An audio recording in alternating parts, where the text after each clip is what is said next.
ఒకటి, అక్కడ ఖరీదు రైతులకు సంఘీభావం రోజు రోజుకు పెరుగుతున్న నేపథ్యం. అక్కడ గ్రామ సభలు నిర్వహించినప్పుడు కూడా తమ ప్రాణాలకైనా పోవటానికైనా కానీ త్యాగం చేయడానికైనా సిద్ధం, కానీ తమ భూములైతే ఇవ్వము అని చెప్పేసి కరాఖండిగా అక్కడ రైతులు చెప్తున్న నేపథ్యంలో అసలు ఇండోసోల్ కంపెనీ ఈ ఏదైతే విశ్వేశ్వరరెడ్డి గారికి సంబంధించినటువంటి కంపెనీ అది అంతకుముందు ఉన్నటువంటి షిరిడి సాయి ఎలక్ట్రికల్స్కు అనుబంధ సంస్థ అని గతంలో ఇదే కూటమి ప్రభుత్వం తీవ్ర ఆరోపణలు చేస్తూ దానికి అసలు అంత కెపాసిటీ లేదు, ₹1,00,000 మాత్రమే పెట్టుబడితో వచ్చి 1,000 కోట్లు పెట్టుబడులు పెడతామంటే ఎలా నమ్మాలి, ఇదంతా కూడా భూపందారం అని చెప్పేసి స్వయంగా ఆనాడు లోకేష్ గారే ఆరోపణలు చేశారు. మరి ఇప్పుడు ఇండోసోల్ మీద ఇంత ప్రేమ ఈ కూటమికి ఎలా పుట్టుకొచ్చింది? ఇదొక ఎత్తు అయితే అసలు కేటాయించింది గతంలో వైసీపీ ప్రభుత్వం ఒక చోట, అది వచ్చేసరికి చేవూరు రావూరు అంటున్నారు. దాన్ని క్యాన్సిల్ చేసి ఇప్పుడు ఇక్కడ ఏదైతే ఖరీదు భూములు 2-3 పంటలు పండేటటువంటి భూములు, అలాగే ఉలవపాడు మామిడికి ప్రసిద్ధి చెందినటువంటి భూములకి కేటాయించి ఇక్కడ భూసేకరణకు నోటిఫికేషన్ ఇవ్వడం అనేది కుట్రలో భాగం. యాక్చువల్గా ఈ కంపెనీకి సంబంధించినటువంటి కార్యకలాపాలని కట్టడి చేయడానికే ఈ కుట్ర పనిందని ఆశ్చర్యకరంగా ఈరోజు సాక్షి కథనం రాసింది. అంటే రైతులకి అనుకూలంగా కాదు, ఇక్కడ ఇండోసోల్కి అనుకూలంగా, ఇండోసోల్కి వంతపాడుతూ సాక్షి కథనం రాయటం ఆశ్చర్యానికి గురి చేసినటువంటి విషయం. అప్పట్లోనే ఆరోపణలన్నీ ఇంకోటి అందరికీ తెలిసిన విషయం అంటున్నారు. ఈ నర్రెడ్డి విశ్వేశ్వరరెడ్డి అన్న వ్యక్తి, ఈయన ఏదైతే షిరిడి సాయి ఎలక్ట్రికల్స్ అలాగే అనుబంధంగా ఉన్నటువంటి ఇండోసోల్ కంపెనీ, ఇవన్నీ కూడా ఆయనకు బాగా క్లోజ్ అసోసియేట్ అయినా, ఇంకా మాట్లాడితే జగన్మోహన్ రెడ్డి గారికి బినామీ అయినా. సో అందు గురించే ఈ రకమైనటువంటి 1,000 ఎకరాలు భూపందారం చేస్తున్నారని చెప్పేసి కూటమి అనడం, ఇప్పుడు ప్లేస్ మార్చడం ద్వారా దీన్ని ఒక వివాదంలోకి నెట్టి తను అనుకున్నది సాధించే క్రమంలో అంటే రైతులు తిరగబడతారని తెలుసు కాబట్టే ఈ భూముల్లో కేటాయించారని చెప్పేసి ఇటు సాక్షి వైసీపీ ఈ రకంగా ఇండోసోల్ని వెనకేసుకు రావటం ఎలా చూడాలి సార్? ఇది ఒక రకమైన స్ట్రాటజీగా వెళుతున్నట్టుంది. అది కూడా కొన్ని రోజుల తర్వాత వాళ్ళు ఎప్పటి నుంచో ఆందోళన చేస్తుంటే మెయిన్ స్ట్రీమ్ మీడియానే లేట్గా స్పందించింది, సాక్షి ఇంకాస్త లేట్గా స్పందించింది వైసీపీతో సహా. సార్,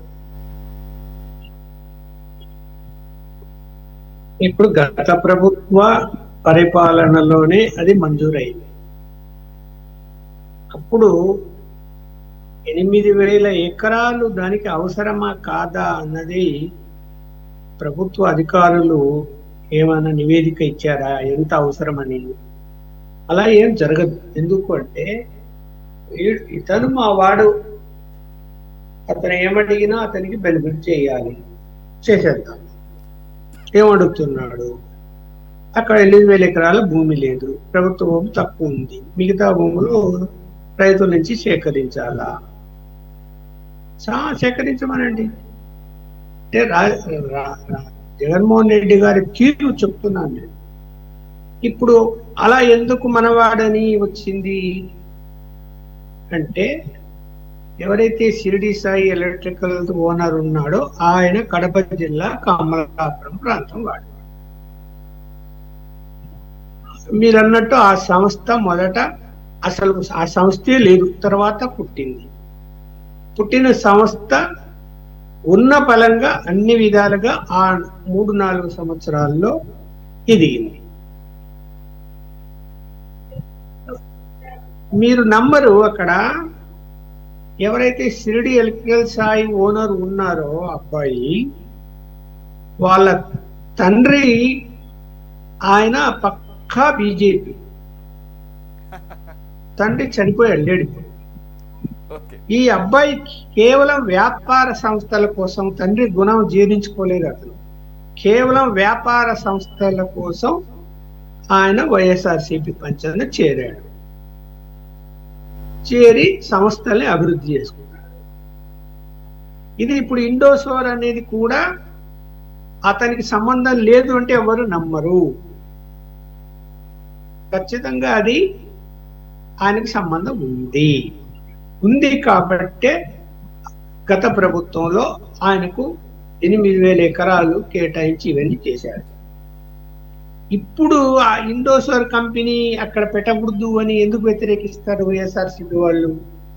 వాళ్ళ మనిషే కదా, ఇప్పటికైనా వాళ్ళ మనిషే. మళ్ళీ చెప్తున్నా, ఈ రోజు టుడే కూడా అతను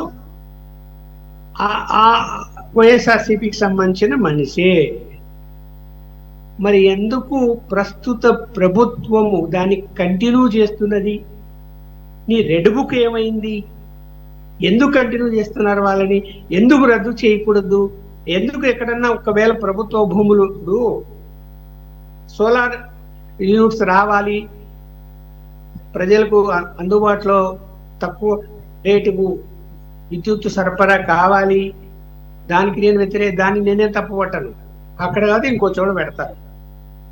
మరి ఎందుకు వీళ్ళు ఈ ప్రభుత్వం కంటిన్యూ చేసింది? దాంతో మతలబు ఏమిటి? ఎవరైతే ఈ షిరిడి సాయి ఎలక్ట్రికల్స్ ఉన్నారో అతను ఒక మధ్యవర్తి ద్వారా తెలుగుదేశానికి సంబంధించిన నాయకులతో రాయబారం నడిపాడు అని ఒక సమాచారం ఉంది. ఆ రాయబారం ఎందుకు రహస్యం ఏంటి?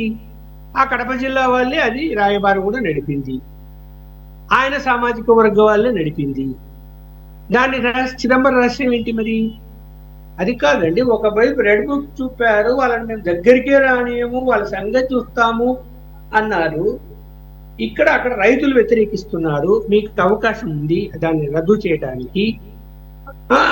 మీరు ఇప్పుడు రద్దు చేస్తామనే మాట మీ దగ్గర నుంచి రాలేదు, ప్రభుత్వం నుంచి. నేను ప్రభుత్వాన్ని అంటున్నా, ప్రభుత్వం నుంచి రాలేదు.